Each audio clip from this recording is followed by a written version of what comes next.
ఈనాడు వార్తా విశేషాలు. నెల్లూరు జిల్లాలో జీకా వైరస్ కలకలం.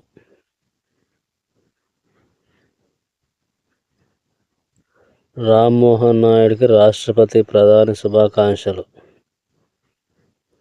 ఈ సేవల దిశగా షాప్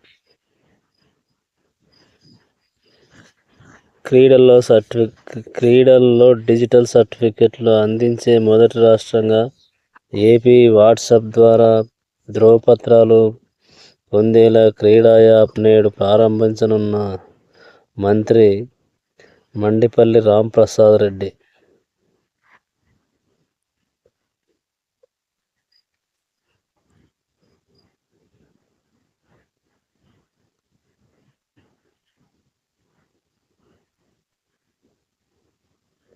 అమరావతి క్రీడాకారుల వివిధ ఆటల్లో ఆడిన ధ్రువపత్రాలను పొందాలంటే గతంలో కార్యాలయాలు అధికారుల చుట్టూ తిరగాల్సి వచ్చేది. స్పోర్ట్స్ కోటాలో ఉద్యోగాలు, ఉన్నత చదువులకు, ఇతర ఆటల్లో పాల్గొనేటప్పుడు నానా ఇబ్బందులు పడేవారు. ఆ సమస్యలకు చెక్ పెట్టేలా ప్రభుత్వం క్రీడా యాప్ను రూపొందించి ఈ యాప్ సాయంతో సర్టిఫికెట్లను సులువుగా వాట్సాప్ ద్వారా పొందవచ్చు. ఈ నేపథ్యంలో క్రీడల్లో డిజిటల్ సర్టిఫికెట్లు అందించే మొదటి రాష్ట్రంగా ఆంధ్రప్రదేశ్ నిలవనుంది. ఈ యాప్ను క్రీడా శాఖ మంత్రి మండిపల్లి రాంప్రసాద్ రెడ్డి, షాప్ చైర్మన్ అనిమిని రవినాయుడు విజయవాడలో గురువారం ప్రారంభించనున్నారు. నకిలీ సర్టిఫికెట్లకు చెక్. క్రీడా యాప్లో నమోదు చేయనున్న క్రీడాకారుని అడ్రస్, ఆధార్ నెంబర్ సహా అన్నీ ఉంటాయి. యాప్లో ఎప్పుడు చేరారు, ఎన్ని ఆటలు ఆడారు అనే వివరాలన్నీ నమోదు చేస్తారు. ఆయా పోటీల్లో వారు సాధించిన పత్రాలన్నీ డిజ్ లాకర్లోకి చేర్చుతారు. దీంతో అభ్యర్థి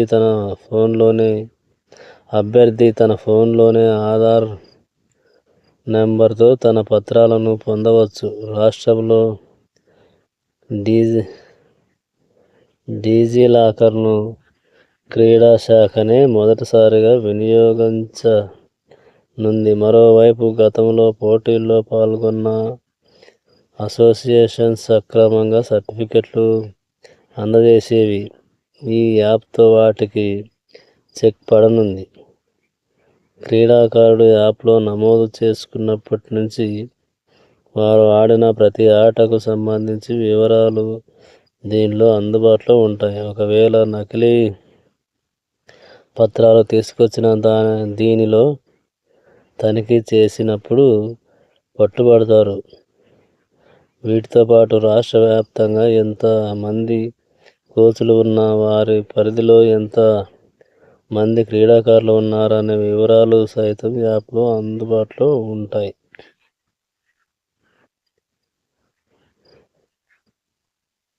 భూముల సమాచారం దాచలేరిక.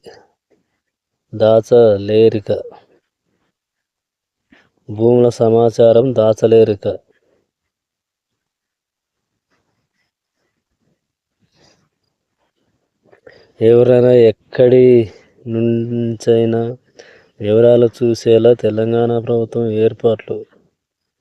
11 కాలంతో పహాని.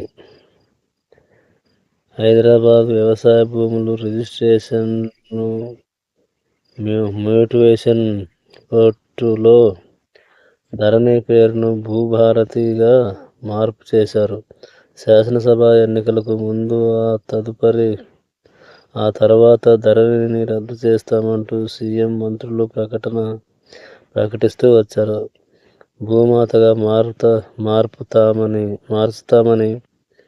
పేర్కొన్నారు. అయితే 2004లో కేంద్రంలోని యూపీఏ ప్రభుత్వం అధికారంలో ఉన్నప్పుడు భూభారతి అనే కార్యక్రమాన్ని దేశవ్యాప్తంగా చేపట్టింది.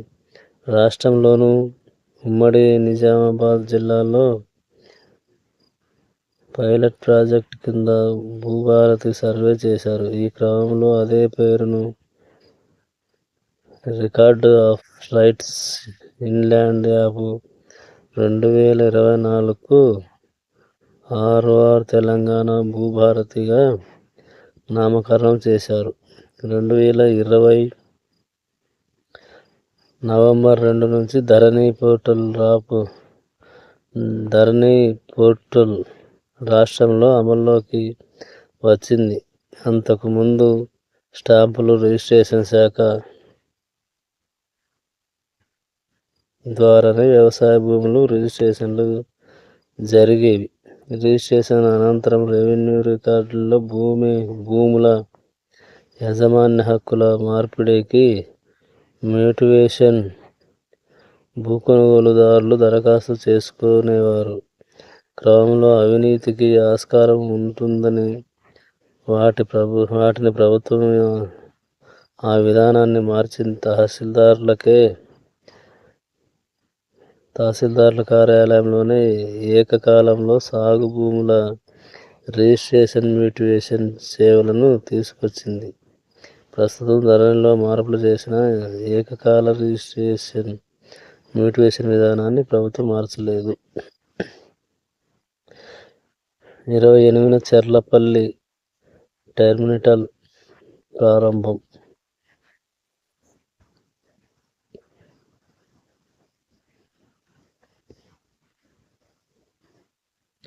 వారంలో ఈ కార్పొరేషన్పై శాసనసభలో చర్చిద్దాం. పెనుగొండకు అవార్డు హర్షణీయం. సిపిఐ రాష్ట్ర కార్యదర్శి రామకృష్ణ. రచయిత పెనుగొండ లక్ష్మీనారాయణకు జగన్ అభినందనలు. అల్ట్రాటెక్ సిమెంట్ సున్నప్రాయి లీజులు 50 ఏళ్లకు పొడిగింపు. పెట్టుబడుల ట్రాకర్తో నిరంతరము పర్యవేక్షణ. సిఎస్ అంగన్వాడీలో మరుగుదొడ్లను తాగునీటికి 52.68 కోట్లు. అమరావతి రైల్వే లైన్ కోసం 2 మండలాల్లో భూసేకరణ. కెనడాలో విశాఖ యువకుడి అనుమానాస్పద మృతి. విజయవాడ పుస్తక మహోత్సవ వేదిక మార్పు.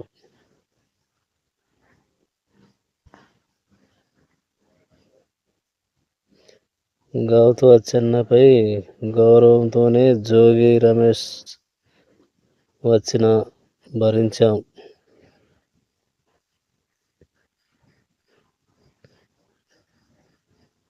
మీ పిల్లలకు ఎలాంటి ఆహారాన్ని అందిస్తున్నారు? తల్లిదండ్రులు పెట్టే తిండి పదార్థాలను బట్టే పిల్లలు ఆహార అలవాట్లను ఏర్పడతాయి. చక్కెర, కార్బోహైడ్రేట్లు అధికంగా ఉండే ఆహారాన్ని పిల్లలకు అలవాటు చేస్తే అవే కావాలంటూ వారు మారం చేస్తారు. వాటి బదులు పాలు, మాంసం, ఉడకబెట్టిన గుడ్డు, పులుసు లాంటి ఆరోగ్య కొవ్వులు, ప్రోటీన్లు ఉండే ఆహారం, పండ్లను అలవాటు చేయాలి. దీనివల్ల వారు జీవితాంతం అనారోగ్యకర ఆహారానికి దూరంగా ఉంటారు. మీ చైల్డ్ హెల్త్ స్పెషలిస్ట్.